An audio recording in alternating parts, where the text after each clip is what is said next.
Russia ఆయుధ సామర్థ్యాన్ని Ukraine target చేసింది. ఆ దేశానికి చెందిన సముద్ర డ్రోన్లు రష్యాని ఘోరంగా దెబ్బతీస్తున్నాయి. ఇన్నాళ్లు నల్ల సముద్రంలోని రష్యా నౌకలనే ఉక్రెయిన్ టార్గెట్ చేసింది. కానీ ఇప్పుడు ఉక్రెయిన్ మరో ముందడుగు వేసింది. తాజాగా గాల్లో ప్రయాణించే హెలికాప్టర్లపైన ఉక్రెయిన్ సేనలు దాడులు మొదలుపెట్టాయి. చరిత్రలోనే తొలిసారిగా రష్యాకు చెందిన హెలికాప్టర్ను ఉక్రెయిన్కు చెందిన ఓ సముద్ర డ్రోన్ నల్ల సముద్రంలో కూల్చేసింది. ఇంకో హెలికాప్టర్ని తీవ్రంగా దెబ్బతీసింది. ఈ విషయాన్ని ఉక్రెయిన్కు చెందిన మిలిటరీ ఇంటెలిజెన్స్ సర్వీసెస్ సంస్థ తమ ట్విట్టర్ ఖాతాలో ప్రకటించింది.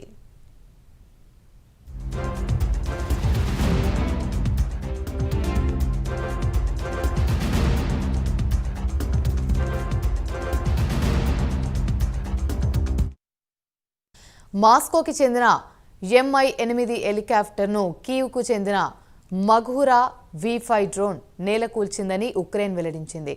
రష్యాకు చెందిన ఓ హెలికాప్టర్ని క్రిమియాలోని కేప్ తర్ఖానాకూట్ దగ్గర మఘురా V5 డ్రోన్కు చెందిన మిసైల్ కూల్చేసిందని ఉక్రెయిన్ ఇంటెలిజెన్స్ ఏజెన్సీ వెల్లడించింది.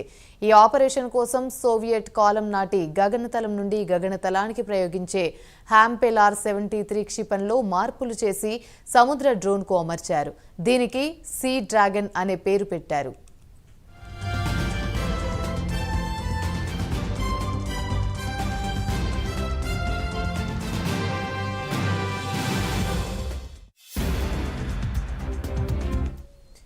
ఇదే అంశానికి సంబంధించి మరిన్ని వివరాలు మా ప్రతినిధి టీవీరావు అందిస్తారు. టీవీరావు.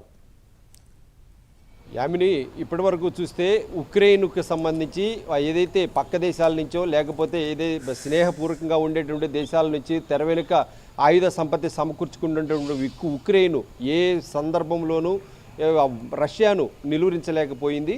అయితే కనుక ఈసారి ఏదైతే రష్యాపై మాస్కో నుంచి పయనించినటువంటి యుద్ధ విమానాలు హెలికాప్టర్లను టార్గెట్గా చేసుకుని ఉక్రెయిన్ పెద్ద ఎత్తున రెచ్చిపోతున్నటువంటి పరిస్థితి. మరి ఇప్పటికే ఉక్రెయిన్కు సంబంధించినటువంటి వ్యాంపెల్ అనేటటువంటి ఒక క్షిపణి ఏదైతే అది రష్యా సోవియట్ యూనియన్ ఉన్నప్పటి నాటి ఆ యొక్క ఆయుధానికి సంబంధించి దాన్నే అమ్ముల పొది నుంచి తీసినటువంటి ఉక్రెయిన్ ఏకంగా దాన్ని ఏదైతే సముద్రంలో నల్ల సముద్రంలో ప్రయాణిస్తున్నటువంటి ఈ హెలికాప్టర్స్ ఏవైతే ఉన్నాయో యుద్ధ హెలికాప్టర్లకు సంబంధించి రష్యాకి సంబంధించిన వాటిని టార్గెట్గా చేసుకుని అవి నేరుగా వాటిపై దాడులు నిర్వహిస్తోంది. మరి ఈ నేపథ్యంలో నల్ల సముద్రంలో నేరుగా కూల్చివేస్తున్నటువంటి పరిస్థితి. నల్ల సముద్రం దాటేటటువంటి క్రమం లేకుండా ఉక్రెయిన్ తరచుగా దాడులు నిర్విరామంగా కొనసాగిస్తోంది. మరి ఇప్పటికే రెండు హెలికాప్టర్లపై దాడి చేసినటువంటి ఉక్రెయిన్ మాస్కోకి తీవ్ర హెచ్చరికలు జారీ చేసింది. మరి ఈ హెచ్చరికల నేపథ్యంలో తరువాత ఏదైతే ఆయుధాలకు సంబంధించి ఏదైతే మాస్కో అయితే కనుక ఏకంగా తరచుగా ఏదైతే రిపీటెడ్గా ఎప్పుడు వాడేటటువంటి ఆయుధాలనే ముందుకు నడిపించే క్రమాన్ని అది ఎంచుకుంటే ఇటువైపేమో ఏకంగా పాత తరం ఆయుధాలను తీసి దానిలో కొన్ని సాంకేతికంగా మార్పులు చేసి ఆ మార్పులు చేసిన తర్వాత దానికి ఒక పేరు కూడా పెట్టారు. సీ డ్రాగన్ అని పేరు పెట్టింది.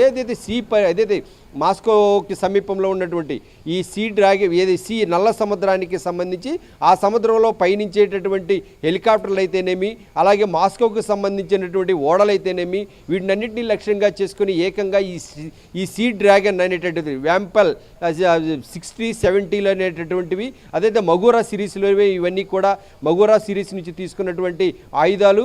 ఈ క్షిపణి దాడుల నేపథ్యంలో మాస్కో కూడా ఒక్కసారిగా భీతిల్లిపోతోంది. మరి ఎటువంటి పరిస్థితుల్లోనూ ఇదైతే కనుక ఏకంగా డ్రాగన్ ఏదైతే సీ డ్రాగన్ అనేటటువంటిది గగనతలం నుంచి గగనతలంలోనే ఏదైతే ప్రత్యర్థుల ఆయుధాలనైతేనేమి వైమానిక దాడులనైతేనేమి తీవ్రంగా తిప్పికొట్టేటటువంటి సామర్థ్యం కలిగినటువంటి ఈ ఆయుధాలు పూర్తిగా ఏదైతే మాస్కో ఏదైతే నాటి సోవియట్ యూనియన్ నాటివనేటటువంటిది ఆల్రెడీ ఉక్రెయిన్ తేటతెల్లం చేసింది. మరి ఇందుకు సంబంధించి తాము వాడినటువంటి ఆయుధాలు ఎలా ఉంటాయో తాము ఎన్ని హెలికాప్టర్లను రష్యాకి సంబంధించినవి కూల్చేశాము అనేటటువంటి దానిపై కూడా నిర్భయంగా బయటికి వెల్లడించింది. మరి ఇంతే కాకుండా భవిష్యత్తులో రష్యాకు ఇటువంటి ఆయుధాలు తమ వద్ద అమ్ముల పొదిలో నుంచి చాలా బయటికి తీసి ఏదైతే హెలికాప్టర్లే కాదు గగనతలంలో పయనించేటటువంటి ఏదైతే వైమానిక దాడులైతేనేమి, క్షిపణి దాడులైతేనేమి అన్నిటినీ కూడా డ్రోన్లతో అనుసంధానించి వీటిని కూల్చేస్తామని తీవ్రంగా ఉక్రెయిన్ అయితే కనుక మాస్కోకు హెచ్చరికలు జారీ చేసింది. ఈ నేపథ్యంలో ఆయుధ సంపత్తికి సంబంధించి మళ్ళీ రష్యా పునరాలోచనలో పడింది. ఇప్పటి వరకు కూడా కూల్చేసినటువంటి ఆయుధాలైతేనేమి, కూల్చేసినటువంటి వైమానిక స్థావరాలకు సంబంధించిన అంశాలైతేనేమి మొత్తము కూడా ఈ ఉక్రెయిన్ గుప్పెట పట్టుకుని ఉన్నటువంటి పరిస్థితి. ఈ నేపథ్యంలోనే ఉక్రెయిన్ శరపరంపర వేగంగా తమ వద్ద ఉన్నటువంటి ఆయుధాల మార్పే కాకుండా పాత ఆయుధాలకు కొత్త సాంకేతికతను జోడించి వాటిని మళ్లీ రంగంలోకి దించి ఔరా అనిపించే విధంగా దాడులకు పురుగొల్పుతోంది. మరి ఈ నేపథ్యంలో మాస్కో తదనంతర పరిణామం ఎలా ఉండబోతుందో చూడాలి. యామిని. Right, thank you.